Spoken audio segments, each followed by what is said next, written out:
जय भीम, नमो बुद्धाय. स्वागत आहे भिक्खू ज्ञानज्योती यूट्यूब चॅनल मध्ये. जर तुम्ही सुद्धा आपल्या चॅनलवर नवीन आला असाल तर चॅनलला सबस्क्राईब करा, व्हिडिओला लाईक करा आणि व्हिडिओ शेअर करायला विसरू नका. संपूर्ण व्हिडिओ पाहून आपले पुण्य संचित करा.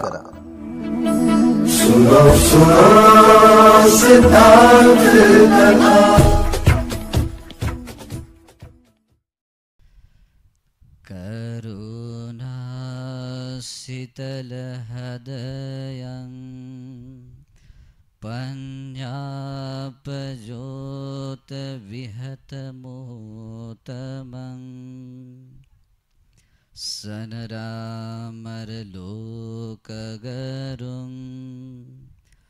वन्दे सुगतं गतिविमुक्तं. बुद्धोऽपि बुद्धभावं भावित्वा चैव सच्चिकत्वा च यं उपगतो गतमलं वन्दे तमनुत्तरं धम्मं. सुगतस्य वोरसानं पुत्तानं मारसेन मथनानं अट्ठन्नं समूहं शिरसा वन्दे आर्यसंगं. तीन रत्नांच्या अनुभवाने आशीर्वादाने तुम्हा सगळ्यांचं मंगल हो. स्टेजवर उपस्थित सदा पूजनीय गौरवनीय संघरत्नांना अभिवादन करून अनुमती घेतो. श्रद्धावंत पुण्यवंत उपासक आणि उपासिकांनो, आज आपण या ठिकाणी बोधिसत्व डॉक्टर बाबासाहेब आंबेडकर यांच्या महाप्रयाण दिनानिमित्ताने त्यांना श्रद्धांजली अर्पण करण्यासाठी, त्यांना आपण केलेले पुण्य अनुमोदन करण्यासाठी एकत्रित जमलो आहोत. त्या निमित्ताने आपण या ठिकाणी विविध रूपाने पुण्य केले आहे. तुम्ही सगळ्यांनीच शील ग्रहण केलं आहे. तुम्ही सगळ्यांनीच उपस्थित भिक्खू संघाला दान दिलं आहे. अनेक लोकांनी इथे ध्यान भावनेचा अभ्यास पण केला आहे आणि धम्म श्रवण करून सुद्धा पुण्य केलं आहे. भिक्खू लोक धम्म दान करून सुद्धा पुण्य करीत आहेत. अशा विविध अंगाने पुण्य केले जात आहे आणि त्यानंतर परिष्कार चिवर आदी सुद्धा दान दिले जाणार आहे. या प्रकारे विविध पुण्य अर्जन करून आपण बोधिसत्व डॉक्टर बाबासाहेब आंबेडकर यांना आपण ते पुण्य समर्पित करून, धर्मानुसार आचरण करून, धम्मानुधम्म पटिपदा रूपाने त्यांना श्रद्धांजली आदरांजली देऊन आपण त्यांचा सन्मान करण्यासाठी इथे एकत्रित जमलो आहोत. बोधिसत्व डॉक्टर बाबासाहेब आंबेडकर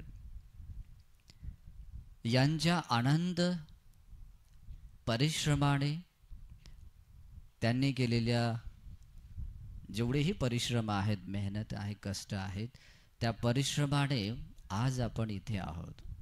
आपल्या समाजातील प्रत्येक व्यक्ती आज जो काही सन्मानाने जीवन जगतो, सुखाने जेवण करतो, ज्या पद्धतीने आपले कपडे परिधान करतो आणि वैभवामध्ये राहतो, ती देण बाबासाहेबांची आहे. बाबासाहेबांच्यामुळे हे भौतिक ऐश्वर्य आहे. पण सोबतच बाबासाहेबांच्या अनंत उपकारामुळे आपणाला तथागत बुद्ध मिळाले आहेत. भगवंताचा धम्म मिळाला आहे. सोबतच सुपटिपान्न श्रावक संघ सुद्धा मिळाला आहे. तुम्ही आम्ही आज जे काही आहोत ते बाबासाहेबांमुळे आहोत. बाबासाहेब नसते तर संभावना अशी आहे की आपल्याला हा धम्म पण मिळाला नसता, आणि धम्म जर नसता तर आपल्या जीवनाला काहीही अर्थ नसता. धम्म जर नसता तर आज इथे भिक्खू लोक सुद्धा नसते, आज तुम्ही इथे नसता. धम्माविना जीवन अपूर्ण असते. तथागतांचा धम्म ज्या कोणत्या व्यक्तीमुळे मिळतो, तो व्यक्ती कोणीही असो, भगवंताच्या श्रावकामधील, मग ते भगवान बुद्ध असोत, भिक्खू संघ असो, भिक्खुनी, उपासक उपासिका असोत, ज्यांच्यामुळे भगवान बुद्धांची शरण मिळते, भगवंताचा धम्म मिळतो. भगवान बुद्ध असं म्हणतात, त्या व्यक्तींचे उपकार एवढे अनंत असतात की त्या उपकाराला बाकी कोणत्या भौतिक वस्तूने त्या उपकाराची परतफेड करता येत नाही. तुम्ही त्या व्यक्तीला काही अन्नदान दिलं, वस्त्र दिलं, किंवा अन्य प्रकारे तुम्ही भौतिक वस्तूंमधील धनसंपत्ती दिली, त्याने त्या उपकारातून व्यक्ती बाहेर येत नाही, त्या उपकाराची परतफेड होत नाही.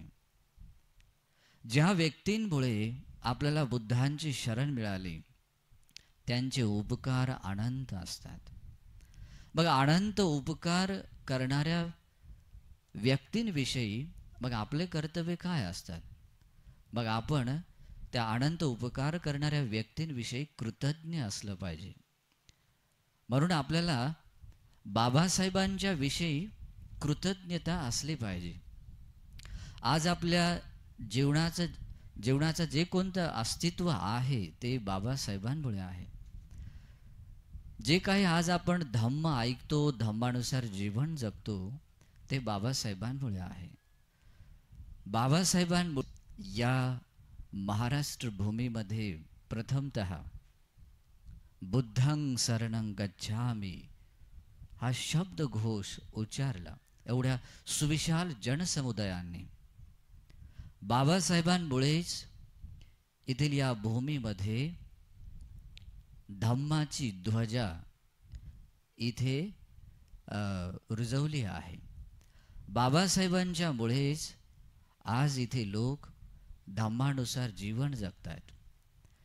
आणि म्हणूनही बाबासाहेबांच्या विषयी फार कृतज्ञता असावी. कृतज्ञ असणं हे भगवान बुद्धांच्या श्रावकांचे लक्षण आहे. म्हणजेच सत्पुरुषांचा स्वभाव असतो कृतज्ञ असणे. आणि ज्या व्यक्तींमध्ये कृतज्ञता असते, भगवान बुद्ध म्हणतात, तोच व्यक्ती त्या उपकार करणाऱ्या सत्पुरुषांच्या संगतीमध्ये राहणारा बनतो. सत्पुरुषांच्या दिशेने तो झुकणारा असतो, त्या व्यक्तीचं अनुगमन करणारा असतो.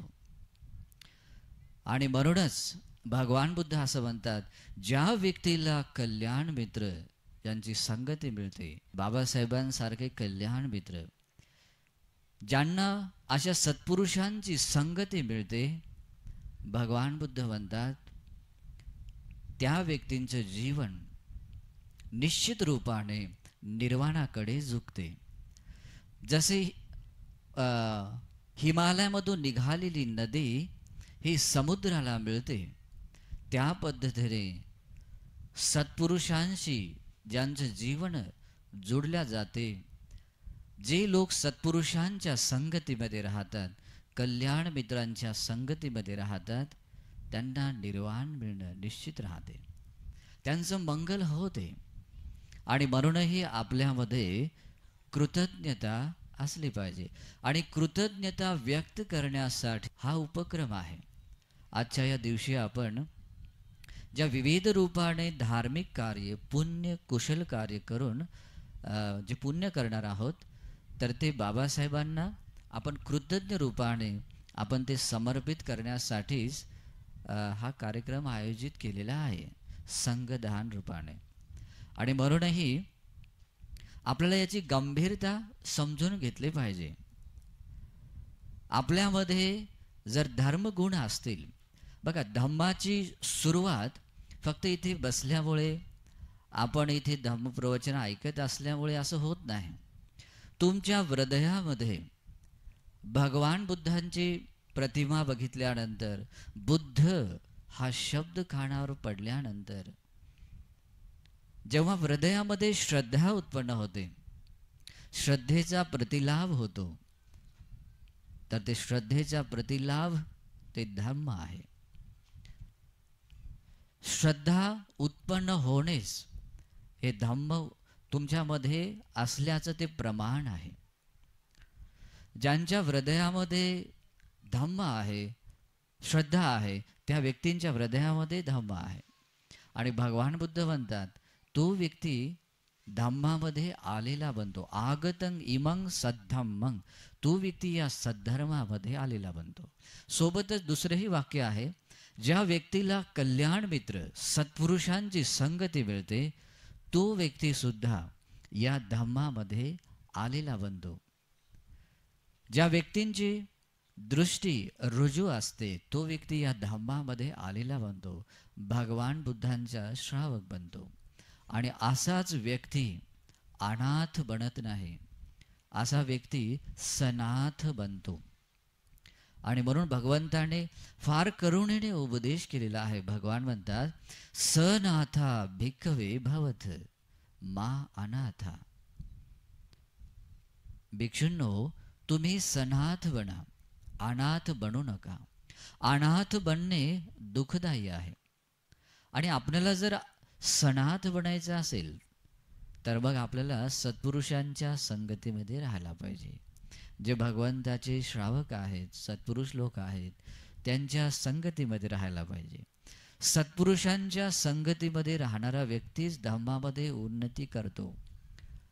सत्पुरुषांच्या आश्रयाने राहणारा व्यक्तीच क्रमाक्रमाने तो धम्मामध्ये तो प्रगती करतो. आणि धम्म हा असाच आहे, त्याला म्हणतात ओपनायिको.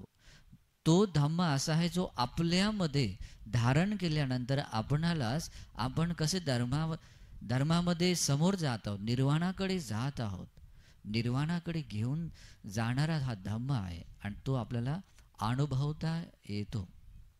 आणि असा धम्म जर आपण आचरणात आणत असाल तर खऱ्या अर्थाने आपण सत्पुरुषांचा सन्मान करत आहोत. बघा, बाबासाहेबांनी सुद्धा एक वाक्य बोललं होतं. बाबासाहेब म्हणाले, तुम्ही जर माझा सन्मान करू इच्छित असाल, तुम्ही जर माझा जय जयकार करू इच्छित असाल, तर मी सांगितलेला जो मार्ग आहे त्या मार्गानुसार तुम्ही चाला, तोच माझा सन्मान असेल. भगवान बुद्धाने सुद्धा हीच गोष्ट सांगितली आहे. जर तुम्ही मी सांगितलेल्या धम्मानुसार तुम्ही आचरण करत असाल तर ती भगवान बुद्धांची उच्च प्रतीची कोटीची ती पूजा आहे, तो सन्मान आहे. मग अशा प्रकारे आपल्याला सत्पुरुषांचा सन्मान करता आला पाहिजे. आणि ते होते धम्म धारण केल्यामुळे. पण धम्म धारण करण्यासाठी श्रद्धा लागते. श्रद्धा जर नसेल तर आपण धम्म मात्र धारण करू शकत नाही. धम्म धारण करण्यासाठी चित्त झुकत पण नाही आहे. म्हणून श्रद्धा आपल्यामध्ये असली पाहिजे. पण श्रद्धा ही अशीच येत नाही. श्रद्धा येण्यासाठी आपल्याला धम्म ऐकावा लागतो. तथागतांनी ज्या अर्थाने जो धम्म सांगितला त्याच अर्थाने तो धम्म जो व्यक्ती शिकवतो तर तो धम्म आपण ऐकला पाहिजे. सुसुसा लभते पान्या. जेव्हा आपण अतिशय सुंदर पद्धतीने धम्म ऐकतो तेव्हा आपल्यात ती प्रज्ञा उत्पन्न होते भगवंताला पाहण्याची, ओळखण्याची, धम्माला, संघाला ओळखण्याची. आणि तेव्हाच ती श्रद्धा उत्पन्न होते. श्रद्धा उत्पन्न झाली तर भगवान बुद्ध काय म्हणतात, तुमच्यासाठी या धम्माचे द्वार उघडे होतात. मी नेहमीच माझ्या प्रवचनामध्ये पण म्हणतो, भगवंतांनी प्रथम जेव्हा सहमपती ब्रह्माला धर्म देशना करण्याची याचना ते स्वीकार करतात, तेव्हा ते बोलतात, अपारुता ते संग आमतस द्वारा एसोत वांतो पामुचंतु सद्धम. ज्यांच्या हृदयामध्ये धर्म श्रवण केल्यानंतर श्रद्धा प्रकट, त्या व्यक्तींसाठी हे धम्माचे द्वार उघडे आहेत, उघडे होतात. अमृत निर्वाणाचे द्वार उघडे होतात. आणि हे द्वार उघडे आपल्यालाच करावे लागणार आहेत. बाबासाहेबांनी आपल्याला भगवंताचा धम्म दिला आहे, परंतु तो समजून घेण्यासाठी प्रयत्न आपले असावे लागतात. आणि जेव्हा आपण या धम्मामध्ये आलेले बनतो, तेव्हा खऱ्या अर्थाने आपण बाबासाहेबांचे, सत्पुरुषांचे, भगवंताचे अनुयायी बनतो. आणि या पद्धतीने जेव्हा आपण अनुगमन करणारे, सत्पुरुषांचं अनुगमन करणारे बनतो, भगवान बुद्ध म्हणतात, सत्पुरुषांचं अनुगमन करणाऱ्या व्यक्तींच्या जीवनामध्ये कधीच विपत्ती, भय, पीडा, दुःख येत नाही.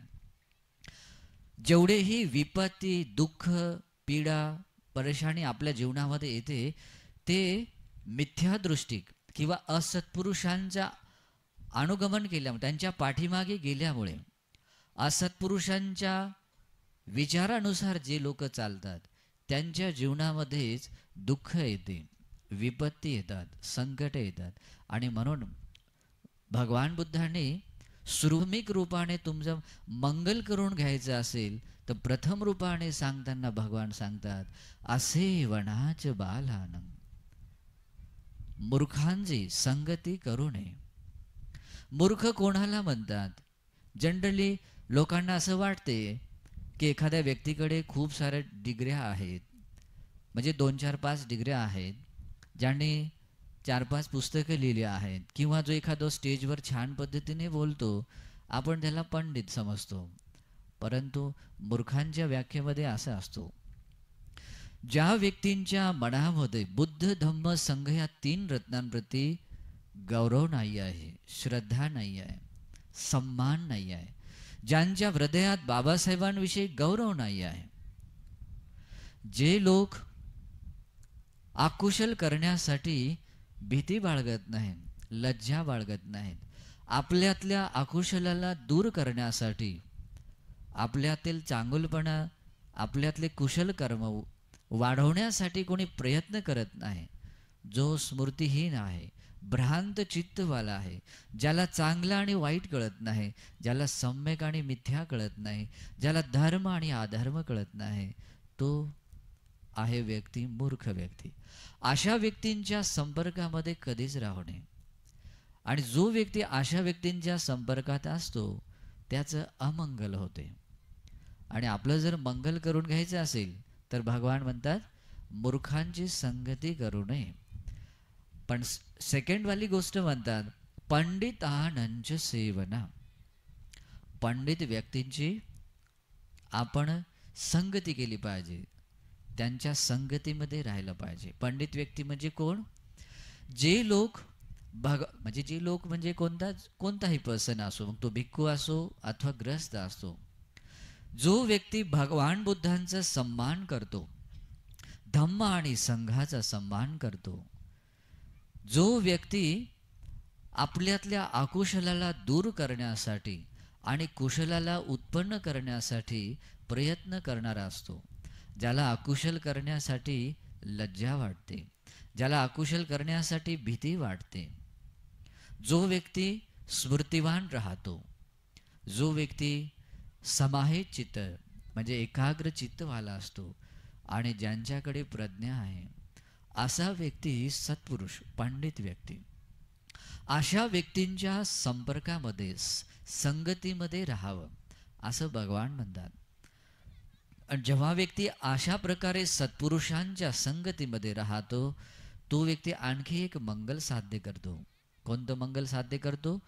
पूजाच पूजनीयानं.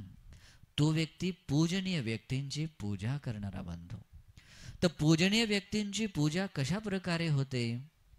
आपण जेव्हा एखाद्या म्हणजे पूजनीय व्यक्ती या सगळ्या संसारामध्ये जेवढेही प्राणी आहेत, मग ते जेवढेही आहेत, जेवढेही तुम्हाला नाव माहिती आहेत, त्या सगळ्याच प्राण्यांसाठी सगळ्यात पूजनीय कोणी असेल तर आहेत भगवान बुद्ध.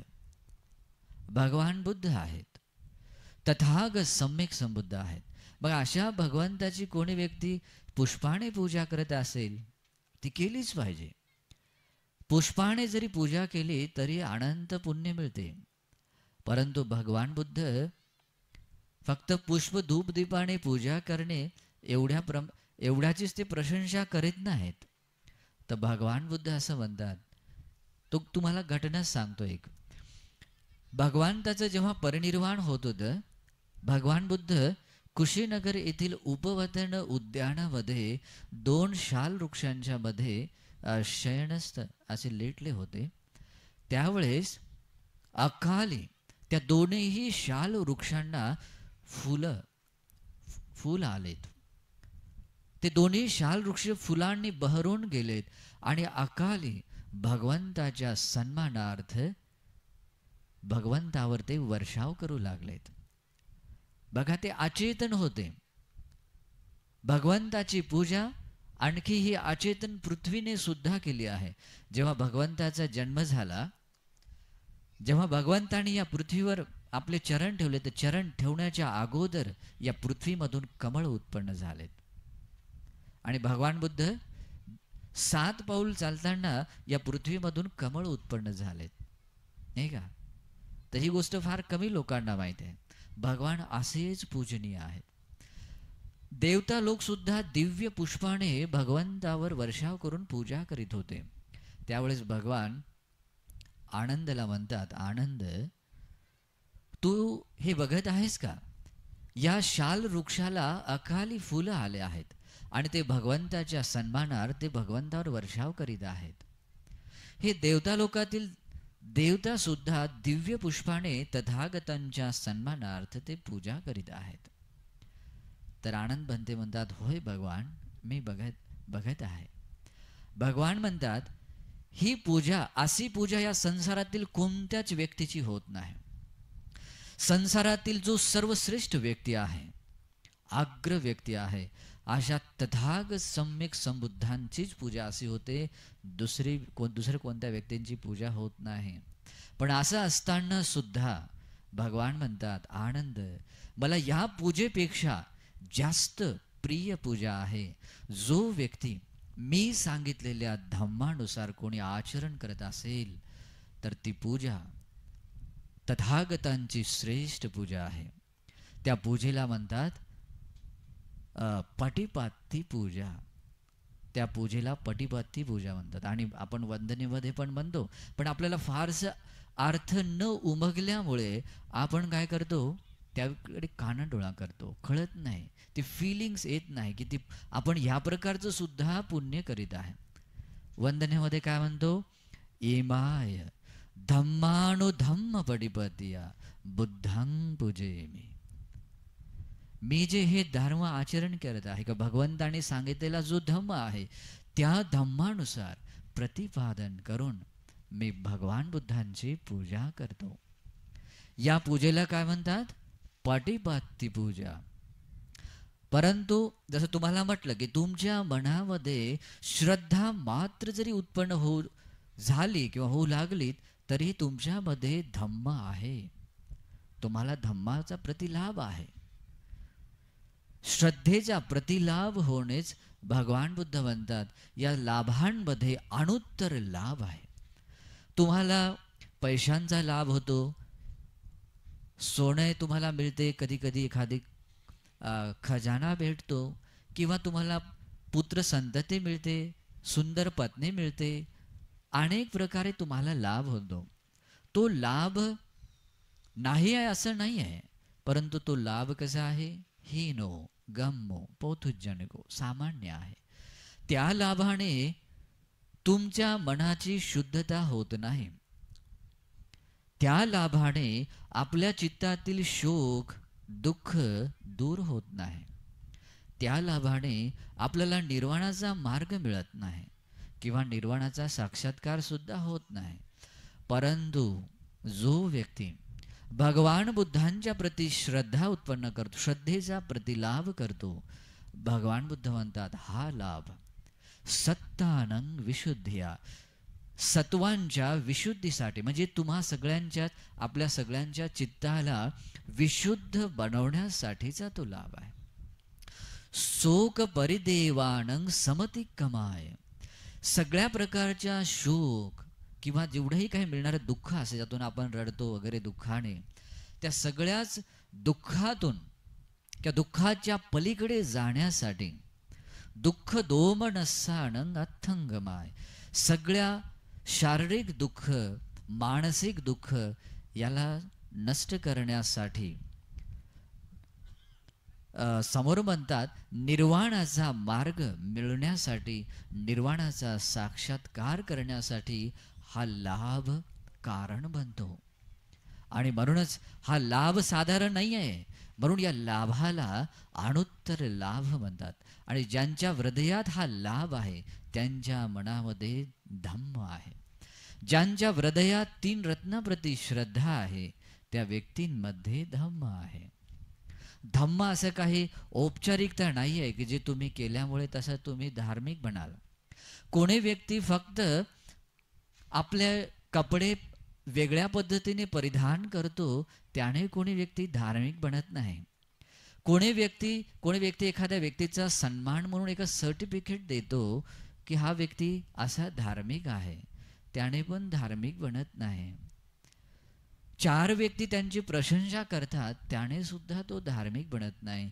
जेव्हा कधी एखाद्या व्यक्ती आम्हा सर्वांच्या हृदयात श्रद्धा उत्पन्न होते, ते श्रद्धा हा धम्म तुमच्यामध्ये राहतो, तेव्हा तुम्ही धार्मिक बनता.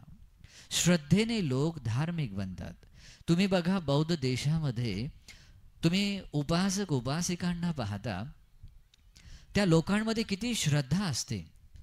जेव्हा बुद्ध विहारामध्ये जातात तेव्हा बुद्ध विहारात जाण्याच्या पूर्वी कधीच म्हणजे अगोदर पाय ठेवत नाहीत, अगोदर हात जोडतात आणि नंतर हात वंदन करतात आणि नंतर त्या पवित्र भूमीमध्ये ते आपले पाय ठेवतात.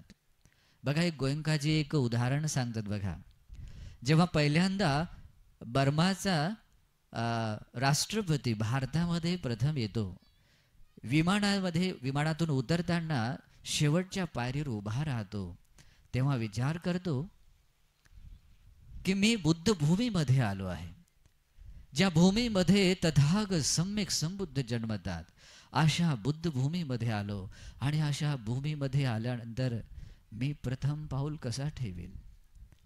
मी या भूमीमध्ये आलो तर मी काय केलं पाहिजे, तर तो प्रथम आपला पाऊल ठेवण्याच्या अगोदर ते पहिले आपला हात जोडून आपलं डोकं त्या भूमीला म्हणजे लावून नतमस्तक होऊन वंदन करतो आणि नंतर अनुमती घेतल्यासारखं, भगवंताची अनुमती घेतल्यासारखे तो ते आपले चरण ठेवतो. बघा बुद्ध ही संज्ञा जेव्हा आपल्या कानावर पडल्याबरोबर ज्यांच्या हृदयात श्रद्धा उत्पन्न होते ते लोक फार भाग्यशाली असतात. ते लोक ती संपत्ती कमावतात ज्या संसारामध्ये सर्वोत्तम संपत्ती आहे. या संपत्तीची बरोबरी कोणीच करू शकत नाही. म्हणून बुद्ध म्हणतात सद्धीद वित्तं पुरुषस्य सेठ्ठं, पुरुषाची सर्वोत्तम संपत्ती श्रद्धा आहे. आणि ज्यांच्या हृदयात ही संपत्ती उत्पन्न होते त्या व्यक्तींसारखा धनवान, त्या व्यक्तीसारखा भाग्यशाली, त्या व्यक्तींसारखा महालाभी कोणताच व्यक्ती नाही. बघा मी तुम्हाला दुसरं उदाहरण सांगतो. जेव्हा अनाथ पिंडक जेव्हा राजगृहाला जातो, आपल्या नातेवाईकांकडे जातो, तेव्हा त्याचा यथोचित सन्मान होत नाही. जनरली बाकी दिवसामध्ये सन्मान होत होता. त्याचं कारण असं होतं की त्यांच्या ज्या नातेवाईकांकडे उद्याच्या दिवशी तथागत सम्यक संबुद्ध आणि अरहंत भिक्खू लोक उद्याच्यासाठी भोजनासाठी निमंत्रित होते. तर त्यावेळेस तो अतिशय बिझी होता. तो म्हणजे मंडप बनवण्यासाठी, भोजनाची व्यवस्था करण्यासाठी फार व्यस्त. असं असताना अनाथ पिंडक त्याला विचारतो की म्हणतो की आज काय आहे? आपल्या घरी राजा बिंबिसार येत आहे का? आपल्या घरी कोणतं मंगल कार्य आहे का? किंवा अन्य कोणतं शुभ कार्य आहे की ज्यांच्यामध्ये तू एवढा व्यस्त आहेस? त्यावेळेस तो म्हणतो माझ्या घरी ना राजा येत आहे ना मंगल कार्य आहे. माझ्या घरी उद्या तथाग सम्यक संबुद्ध भिक्खू संघासह भोजनासाठी येत आहे, निमंत्रित आहे. बुद्ध ही संज्ञा जेव्हा त्यांच्या कानावर येते, त्यांच्या शरीराचा रोम रोम पुलकित होतो, रोमांचित होतो, प्रीतीने मन भरून जाते. बघा, श्रद्धेचं लक्षण आहे. हृदयामध्ये प्रीती उत्पन्न होणे हे श्रद्धेचं लक्षण आहे. मिलिंद प्रश्नामध्ये पण नागसेन बनते सांगतात, महत्वाकांक्षा उत्पन्न होणे आणि प्रीती उत्पन्न होणे श्रद्धेचं लक्षण आहे. तर अनाथ पिंडकामध्ये फार श्रद्धा उत्पन्न होते, गदगदून हृदय जाते. तो म्हणतो तू बुद्धच म्हणत आहे ना? तो म्हणतो हा, बुद्धच म्हणत आहे. 4 वेळेस विचारतो, कन्फर्म करून घेतो, बुद्धच म्हणत आहे ना? हो म्हणतो, बुद्धच आहे. जेव्हा जेव्हा तो बुद्ध शब्द ऐकतो, त्याचा हृदय प्रीतीने आणखी आणखी प्रीतीने भरून जाते. त्याला कधी वाटते की मी बुद्धांना भेटलं पाहिजे, पण ती वेळ होती सायंकाळची, त्याला झोप लागत नाही. रात्रीच्या वेळी 3 वेळेस उठतो की आता सकाळ झाली आहे आणि मी गेलं पाहिजे. परंतु तेव्हा सुद्धा रात्रच होती. पण रात्रीच्या अंतिम प्रहरी त्याला वाटते की आता पूर्ण सकाळ झाली आहे. तो उठतो आणि भगवान बुद्ध ज्या दिशेला राहत होते त्या दिशेने निघतो. राजगृहाच्या बाहेर निघाल्यानंतर एकदम असा अंधार होऊन जातो. त्याला थोडासा भीती वाटते की अरे आणखी काळोख आहे, अंधकार आहे, आणि आता पाठीमागे जाताना सुद्धा अंधार आहे, समोर जाताना सुद्धा रस्ता ठीक नाही आहे. म्हणून त्याला थोडी भीती वाटली. पाठीमागे वळण्याचं मन उत्पन्न झालं. परंतु तिथे भूमट्ट काय असणारे देवता अदृश्य रूपामध्ये राहूनच एक वाणीने ते बोलतात, म्हणतात, गृहपती, भगवान बुद्धांच्या दिशेने तू जे उचललेलं पाऊल आहे त्या पाऊलाची किंमत साधारण नाही आहे. चुकूनही तू पाठीमागे पाऊल उचलू नकोस. भगवंताच्या दिशेने उचललेलं पाऊल अनमोल आहे. कोणी व्यक्ती 100 सुवर्णाचे जे पात्र आहेत भरून कोणी देत असेल, 100 अलंकाराने अलंकृत हाती दिले, 100 घोडे, 100 माणिक रत्न म्हणजे हिरे मोती आदी जेवढेही धनाचे प्रकार असे 100 प्रमाणात एकत्र केले, तर ती सगळी संपत्ती सुद्धा त्या एका पावलाच्या 16व्या भागाच्या एका छोट्याशा अंशा एवढी सुद्धा नाही आहे, कणा एवढी सुद्धा नाही. म्हणजेच भगवंताकडे उचललेलं पाऊल किती अनमोल आहे बघा. तशाच प्रकारे ही गोष्ट आहे. तुमच्या हृदयामध्ये जर श्रद्धेचा लाभ होत असेल, तुमच्यामध्ये धम्म आहे, तुम्ही या संसारातील सर्वोत्तम संपत्ती मिळवणारे बनलात. तुम्ही खऱ्या अर्थाने धार्मिक बनलात. धार्मिक होण्याची ही सुरुवात आहे, म्हणजे हे धार्मिकतेचं प्रमाण आहे. म्हणूनच भगवंताने आनंद बंदेला म्हटलं होतं, आनंद, तुला जर तुझे नातेवाईक प्रिय असतील, तुला जर तुझे रक्त संबंधी प्रिय असतील आणि तुला जर वाटत असेल की तुझे रक्त संबंधी सुखी बनावे, त्यांचं मंगल व्हावं, तर त्या व्यक्तींना तो तथागतांच्या विषयी श्रद्धावान बनव, धम्माविषयी श्रद्धावान बनव, संघाविषयी श्रद्धावान बनव. ते उपकार खरे उपकार आहेत. उपासकांनो, भगवंताच्या उपदेशानुसारच बघा, भगवंताने आनंद भंतेला पण सेम वाक्य दिलं होतं, तुला जर तुझे नातेवाईक रक्त संबंध प्रिय असतील तर तू 3 रत्नांविषयी त्यांना श्रद्धावान बनव. बघा, हीच गोष्ट बाबासाहेबांविषयी आहे. बाबासाहेबांकडे किती वेगवेगळ्या प्रकारच्या समाजाचे लोक आलेत. बाबासाहेबांना प्रलोभन दिलं की तुम्ही आमच्या समाजामध्ये याल, तुम्हाला मी अशा अशा प्रकारचं ऐश्वर्य देतो. पण बाबासाहेबांना आपला समाज किती प्रिय होता. बाबासाहेबांना आपला समाज फार प्रिय होता. बाबासाहेब असं एक वाक्य बोलतात, मी जर माझ्या समाजाचा उद्धार करू शकलो नाही तर मला स्वतःला गोळी मारून घेऊ शकतो, शूट करू शकतो, नाही का. म्हणजे एवढं समर्पण होतं बाबासाहेबांची. करुणा, मैत्री बघा किती आनंद होते. आणि बाबासाहेबांच्या करुणेमुळेच, उपकारामुळेच आज आपण बुद्धिस्ट आहोत. 3 रत्नांना शरण गेलो आहोत. बाबासाहेबांनी जर असा विचार केला असता, मला माझ्या पिढींना जर सुखी बनायचं असेल तर एवढी संपत्ती पुरेशी आहे. परंतु बाबासाहेब महापुरुष व्यक्ती आहे. लोक विचारतात कधी कधी की बाबासाहेब बोधिसत्व होते का. परंतु मी त्यांना नेहमीच एक गोष्ट सांगतो, या प्रकारचं जे महान कार्य कोणी व्यक्ती करत असेल तर तो व्यक्ती साधारण नाही आहे. तो महापुरुष, एक बोधिसत्वच करू शकतो. जरी आपल्याला त्यांच्या चित्ताला पाहण्याची योग्यता नसेल, आज जरी भगवान बुद्ध नाही आहेत त्यांच्याविषयी सांगण्यासाठी, परंतु तशा प्रकारचं महान काम साधारण व्यक्ती करू शकत नाही. बघा, मला त्या वाक्य, हे जेव्हा सूत्र मी अभ्यास केला तेव्हा मला बाबासाहेबांविषयी फार कृतज्ञता वाटली. कारण आज बाबासाहेबांनी सुद्धा हाच विचार केला होता. बाबासाहेबांना आपला समाज किती प्रिय होता. समाज नाही, सगळा समाज. बाबासाहेबांच्या हृदयामध्ये सगळ्यांसाठी मैत्री, करुणा होती. आणि म्हणून बाबासाहेबांनी एक काम केलं की बाबासाहेबांनी आपल्याला 3 रत्नांची शरण दिली. आणि त्यांच्याच उपकारामुळे आज आपण इथे आहोत, नाही का. ते वाक्य फार सिद्ध होते. जर भगवंताने म्हटलं की तुला जर खरे उपकार करायचे असतील तर तू भगवंताविषयी त्यांना श्रद्धावान बनव. बाबासाहेबांनी हेच तर उपकार केले आहेत. बाबासाहेबांनी आपल्याला 3 रत्नांची शरण दिली आहे आणि त्यांच्यामुळे आज आपण इथे अस्तित्वात आहोत. आणि म्हणूनही त्या उपकाराला तुम्ही असं साधारण समजू नका. तुम्ही त्या उपकाराला असं छोटं नगण्य समजू नका. ते उपकार आनंद आहे. असेच नवनवीन व्हिडिओसह भेटू पुढील व्हिडिओमध्ये. तोपर्यंत जय भीम, नमो बुद्धाय.